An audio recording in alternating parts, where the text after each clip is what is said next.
Natália Casanova, advogada, boa tarde. Tudo Boa bom com tarde, você? muito prazer, tudo Muito excelente. prazer. Olha, é interessante falar sobre os direitos dos pets, né? Porque não é algo comum que a gente normalmente conversa por aí. E saiba que sim, eles têm vários direitos, inclusive no momento da adoção, na questão de maus tratos. A gente vai conhecer um pouco melhor, né, desse conteúdo todo aqui com quem entende do assunto. E quais são os principais direitos, né, que os animais têm? Bom, para falar sobre tudo isso, a gente não pode deixar de mencionar o espaço que os pets vêm ganhando ao longo do tempo, né? Então, antes a gente tinha, historicamente, só contextualizando os pets dormindo na garagem, Sim. né, fora de É casa. verdade, é verdade. E hoje a gente traz para dentro de casa, né? Diferente, né? Então, eu mesma tenho 2 gatos e eu os amo muito. E contextualizando tudo isso, a gente veio trazendo e inserindo os pets para o contexto familiar. E isso gera inúmeros desdobramentos, né? E a justiça, a lei, não pode ficar para trás. Eu costumo dizer que o nosso dia a dia, a nossa sociedade, ela evolui a passos muito largos, né? Hoje em dia, muitos estímulos, tecnologia, etc. Então, a gente tem muita coisa acontecendo e nós podemos dizer que somos um trem-bala. Sim. O direito, no entanto, vem com uma bicicleta enferrujadinha lá atrás, pedalando. Sim. E aí a gente tem todas essas questões de dia a dia. Então a gente tem hoje aí a questão do pet na família, Sim. né? O conceito da família multiespécie ou família interespécie já é muito utilizado. A gente tem a questão dos pets voando, né? Vão viajar, os tutores levam os pets, como que faz? Vai na carga? Vai em cima? Como que funciona? Herança, residência, enfim, várias coisas São que a gente vários pode direitos. contextualizar. E isso veio se inserindo cada vez mais. E não temos outra alternativa senão deixar isso muito redondinho no nosso dia a dia. Hoje em dia, nós temos muitos projetos de lei que ainda estão em aprovação. Mas enquanto não é aprovado, não é votado, a gente vai trabalhando com o que tem e tem muita coisa. Eu imagino mesmo. E sabe o que é legal que você citou? Que antigamente os cachorros realmente, principalmente os cachorros, Não né? é? Ficavam na parte de fora da casa.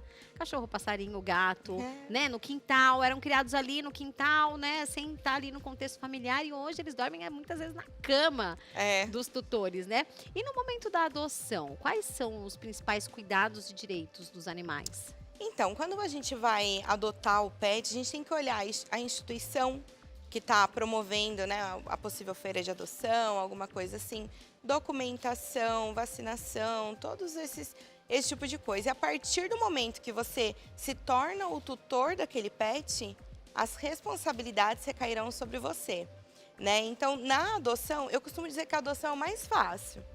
A hora da adoção é você procurar um lugar que você confia. Hoje a gente tem várias ONGs, muitos movimentos, principalmente em redes sociais, né? Sim. De adoção, de resgate de pets. Mas a adoção eu costumo dizer que é o passo mais simples. Ficar de olho nas documentações, mas é uma parte mais tranquila do que diz respeito ao direito deles. É uma parte um pouco mais simples, agora a gente pode falar de uma parte um pouco mais, um tanto quanto cuidadosa, né? Que é a questão dos maus tratos, né? Sim. Os direitos que os animais têm com relação aos maus tratos. Tem muita coisa que acontece que, assim, a gente fica de cabelo em pé, querendo a gente mesmo resolver, né? Porque a gente, às vezes, coloca na mão de alguém, manda, denuncia, tenta entrar em contato, tá acontecendo isso e isso, manda um vídeo. Você manda um vídeo, nada é feito. A gente precisa ter uma prova de que está sendo realmente maltratado. Aí você manda várias coisas, não vai lá e não resolve. Eu fico pensando, se a pessoa ela não quer ter, não quer cuidar, abre a porta, pelo menos deixa ele para a rua. Que na rua ele vai se virar, alguém vai cuidar, alguém vai dar comida. Mas ficar trancado com o cachorro ali com maus tratos é muito... Eu acho que, enfim, a gente já entra em um outro patamar, né? Não, mas é quais verdade. são, né, os direitos dos animais nesses casos? Esse assunto que você trouxe é uma coisa, infelizmente, muito comum. A gente vê isso acontecer o tempo todo, né? Não era para ser normal, mas infelizmente é. E, bom, a gente tem aí uma questão. Antigamente, o Código Civil ele trazia o animal como coisa. Então, ele era tratado equivalente a um objeto.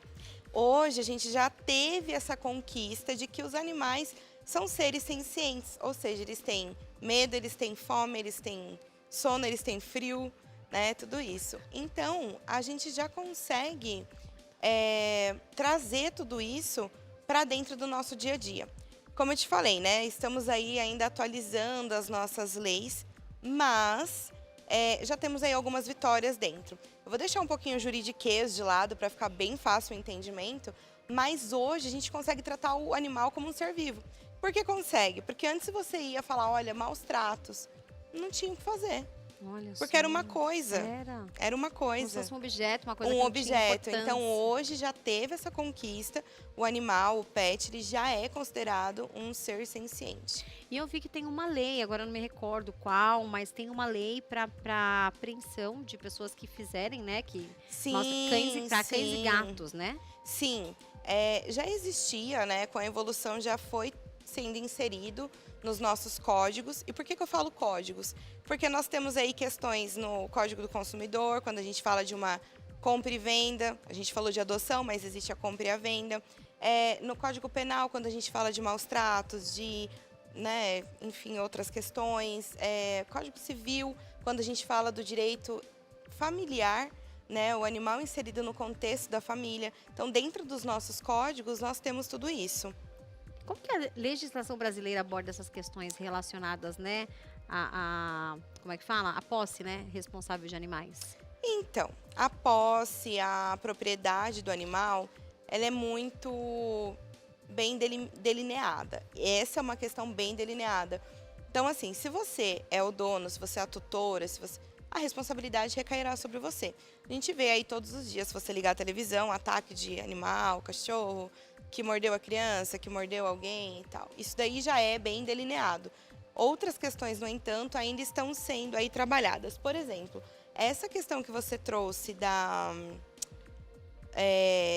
não da adoção, mas dos maus tratos. Dos maus tratos, por exemplo, você falou da lei, uma coisa mais nova, uma coisa mais recente. Então, isso ainda está sendo trabalhado. Na minha opinião, a minha pessoal, vai mudar ainda. Ainda vai ser... Porque você, assim, por mais que você tenha essa lei, se tratando de Brasil, né? Aí você fica pensando assim, a pessoa não vai ficar ali presa por conta que maltratou um animal. A gente até fica um pouco, né? As pessoas tratam isso de uma forma muito banal.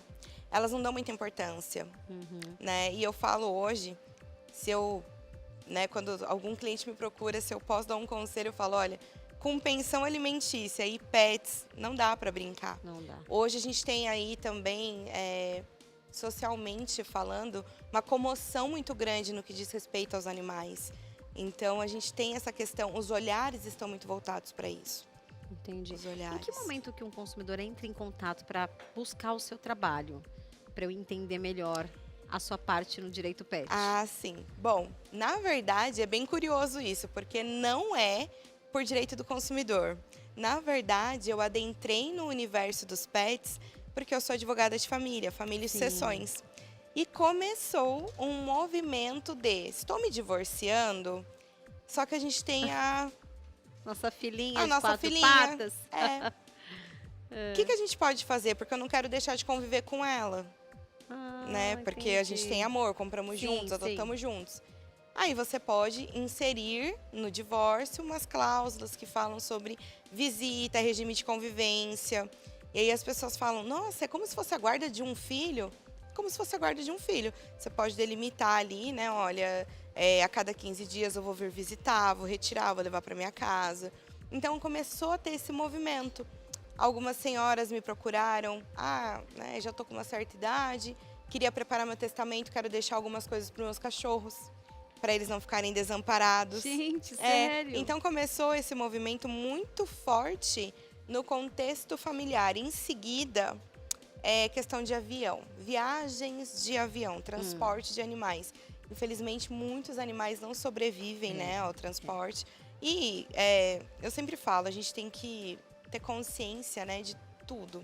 Então, assim, se você tem um animal que, por exemplo, o pug, aquela raça de cachorro, que tem o focinho mais para dentro, ele já tem uma tendência a ter dificuldade respiratória. Então, infelizmente, é muito perigoso uma viagem, bulldog. Não sei se é o Lhasa ou se é a...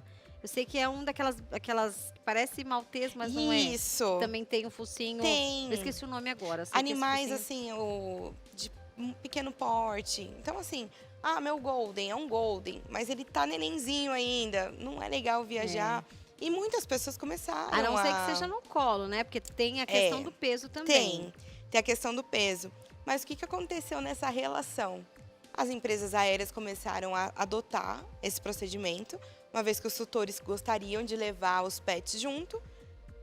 E muitas coisas aconteceram aí ao longo do caminho. Então, hoje também está sendo regulamentado tudo isso. Então, esses foram os maiores movimentos de pet que eu percebi dentro do escritório.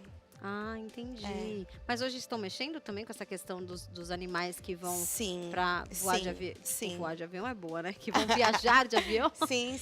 Então, será que tem ainda aquela questão que, se eu não me engano, eram 3 quilos por dia ir naquela casinha no colo? Na verdade... Depois, mais que isso, é lá embaixo, né? Então, na verdade, o que está sendo tratado?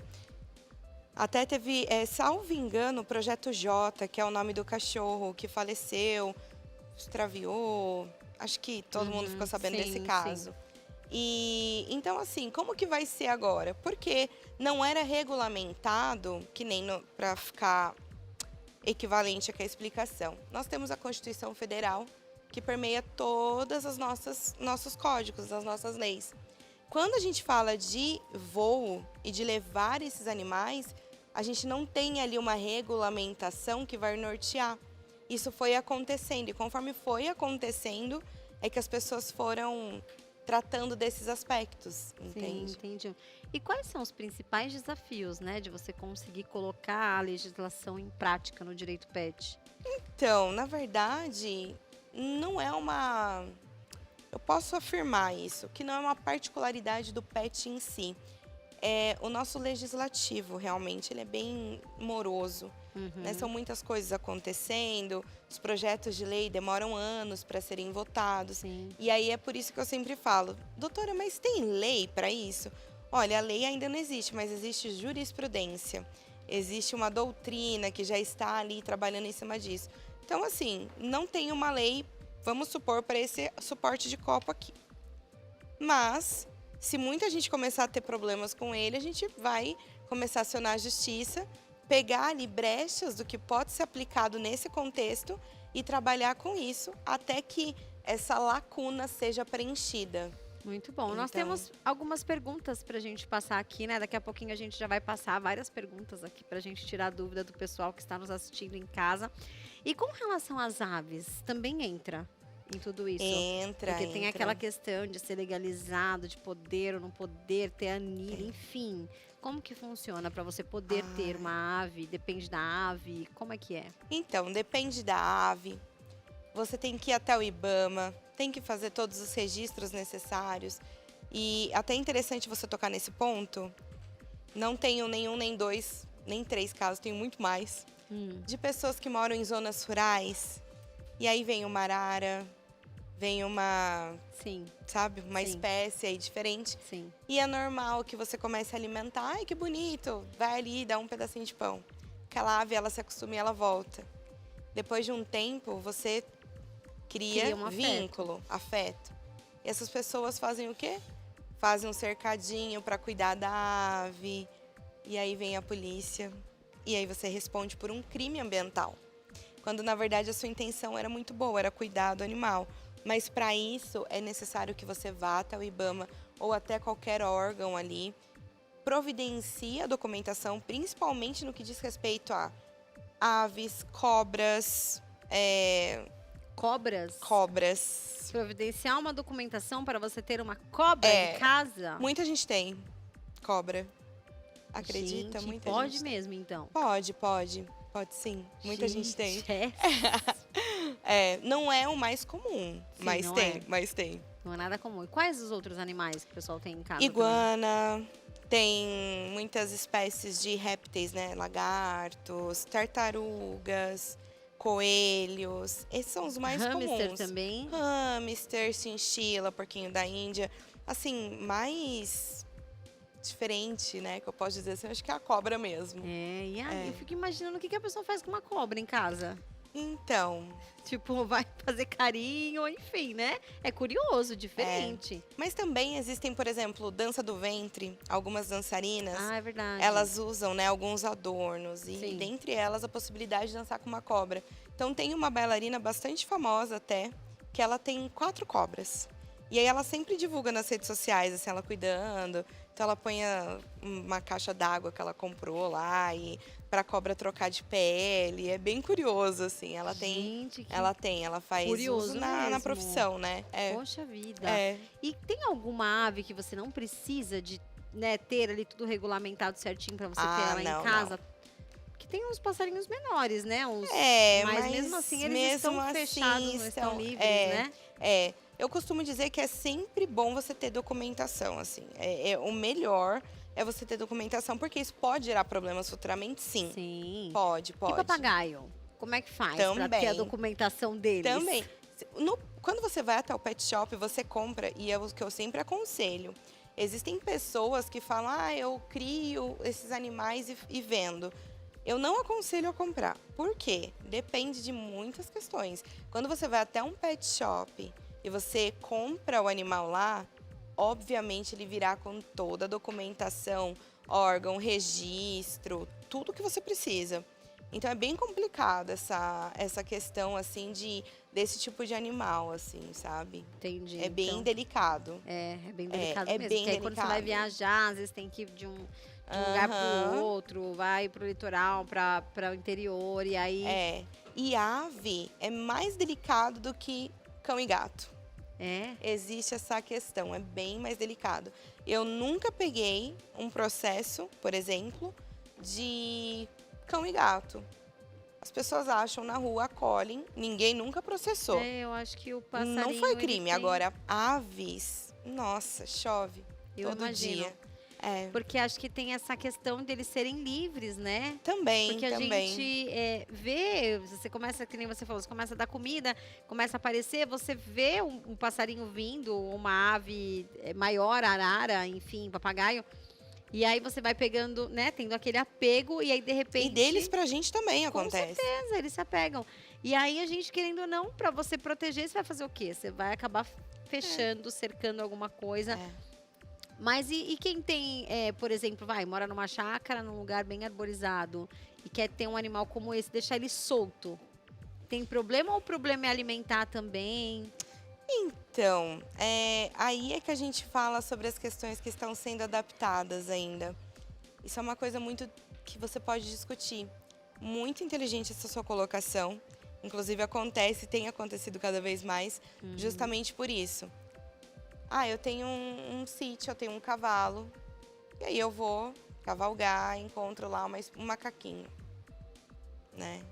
Não pode. E aí se você der um alimento para ele tóxico e causa a morte dele? As chances e probabilidades de alguém ir lá e denunciar são menores. Você está longe da vista de todo mundo. Mas isso pode acontecer. Então é uma situação muito complicada. Sim. A gente ainda está aprendendo a abordar tudo isso. O que a gente fala é evitar ao máximo, né? Prender. Se os animais vierem até aquele local, porque nós estamos invadindo o habitat deles, né? Se eles forem até lá, tudo bem, mas não prende, não cria o hábito de ficar alimentando para não gerar qualquer tipo de situação, porque é muito comum mesmo que as pessoas liguem e falem, olha, meu vizinho aqui, e aí fica complicado, porque como é que você vai comprovar alguma coisa? Você não tem documentação. E quando a gente vê um animal em qualquer lugar, a primeira coisa que a gente faz é dar comida. É dar comida. É dar comida. A gente tem essa, né? A gente tem instinto também, né? Isso é um instinto mesmo, a gente tem. Mas tem que tomar bastante cuidado com a alimentação. Já tive processos no escritório sobre isso também. Nossa, imagino. Então é muito difícil. É muito difícil. Eu imagino. A gente pode colocar a nossa primeira pergunta agora? Podemos? Ou daqui a pouco? Podemos, então. Vamos de primeira pergunta. Coloca aí pra gente ver. Vai. Aê! Isabela Moraes de São Paulo. A doutora Natália é incrível. Prestou total cuidado, tanto profissional quanto humano comigo. Desejo muito sucesso sempre. Não é uma pergunta, é uma dedicatória pra você, da Isabela Moraes. Muito bom. Muito obrigada, viu? Isa. Ó, próximo, Renan Castro de São Paulo. Amei saber que tem leis para o meu pet. Vou buscar muito mais conhecimento sobre isso com a doutora Natália. É importante, viu, Renan? Você procurar saber, independente do animal que você tiver aí. Alexandra, sou cliente da doutora Natália. Ela é a advogada mais humana que eu conheci. Ela cuidou dos direitos do meu cachorro Panda no pet shop. Sinto muita confiança nela. Você lembra desse aí? Lembro. Legal, muito bom. Um beijo pra você, Alexandra. Próximo, ó, eita, esse é grande, hein?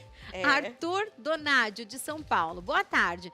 Posso deixar herança para o meu pet? Eu queria deixar aqui os meus agradecimentos à doutora, pois sem ela hoje eu estaria sem o meu cachorro em um relacionamento que eu tinha e a minha ex acabou levando o cachorro. E hoje, graças à doutora Casanova, hoje o meu parceiro está aqui comigo de volta. Graças ao maravilhoso trabalho dela, pela qual indico a todos que são apaixonados por pet. Olha muito só. Obrigada. Eu lembro desse caso também. Como eu disse, está sendo muito comum, né, a inserção dos pets na família. Então, você acaba criando um vínculo. É assim, né? A gente tem que tomar muito cuidado com as palavras, principalmente no direito.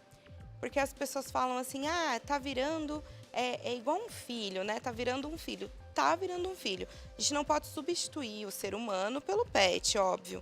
Mas o contexto familiar, ele tá sendo drasticamente alterado. Sim. Então, quando você tem aquele animal que você cuida, que você ama, que você protege, você convive com ele por 10, 12 anos, e chega no momento que o seu relacionamento acabou, é realmente como se fosse um filho. A gente fala que o filho é para sempre, o casamento a gente não sabe. Né? Era para ser, mas às vezes acaba. E acontece muito isso. Então, muitos clientes hoje têm me procurado justamente por causa disso. Porque o relacionamento, por algum motivo, chega ao fim. E eles não querem perder a convivência pelo vínculo que eles criaram com os animais. E também o inverso é verdadeiro. Vou me casar. Vou fazer um planejamento matrimonial. É importantíssimo. As pessoas acham que se não... eu não vou assumir nenhum compromisso, porque daí eu não tenho que dividir bens. Né? Existe aquela lenda urbana de que 2 anos num relacionamento sério gera a união estável, mas isso não é verdade, enfim. É importante, sim, que você delimite coisas. A partir do momento que você se compromete com outra pessoa, e eu já tenho um animal, por exemplo, e eu não quero perder a guarda do meu pet, eu já posso colocar ali que, apesar da convivência com ele, a partir daquele momento, o animal, caso o relacionamento venha acabar, é meu. Sim. Eu não vou dividir. Sim. Tem gente também que na separação pede pensão. A gente chama vulgarmente, falando de pensão alimentícia, na verdade é uma assistência financeira, né? A gente trata didaticamente para ficar mais fácil para as pessoas entenderem como pensão alimentícia. Poxa. Então, olha só, estou ali na constância de um casamento. A nossa renda mensal juntos é de 15 mil. E eu tenho um cachorro de grande porte. Na separação, minha renda cai para 5 mil, vamos supor.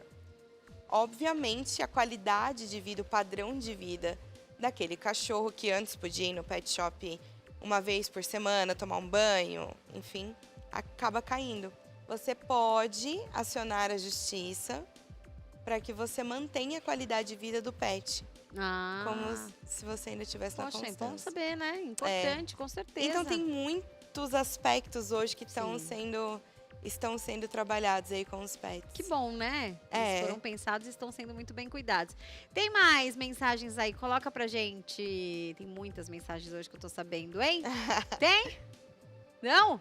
Então depois a gente coloca o restante aí. Eu fiquei sabendo que tinha mais de 20 mensagens, mais de 20 perguntas aqui, mas depois a gente abre mais pra gente poder bater papo, tirar todas as dúvidas do pessoal que está nos assistindo em casa, viu? Muito obrigada pela sua presença. Que agradeço. Adorei esse bate-papo. Acho que é importante a gente conversar sempre, né, de assuntos variados, principalmente sobre o direito dos pets, porque sempre tem alguém em casa que tem um pet ou um gato, um cachorro, uma ave. Quais que se incluem? Porque tem até cobra. Sim. Todos os pets. Todos. Tanto é que nas minhas redes sociais, né, a frase é: entendemos a sua família, né, e cada latido, miado e abraço. Porque é realmente isso. Todos os pets, são vários pets, vários. Coelho, iguana, enfim. Que bom. Deixa seus contatos, então, para quem quiser conhecer um pouco mais do seu trabalho, tirar alguma dúvida, Deixo. né? Por favor. As minhas redes sociais é @nataliacasanova.adv. O meu WhatsApp eu posso deixar também? Pode, claro. Que é o 11 9 7499 5068. 11 9 7499 5068. Isso, tá na tela qualquer coisa aí, galera. Tá já na tela. Tá na tela aí, se tiver alguma dúvida, tudo certo e resolvido. Muito obrigada pela sua presença, agradeço. tá bom? Muito obrigada. Depois você volta, a gente conversa mais. Com certeza. E tira mais dúvidas. Obrigada mesmo de Obrigada. coração. Nós vamos para um rápido intervalo só pra, tomar uma água e a gente já volta também muito rápido. Não sai daí não, hein? Tô de olho em você.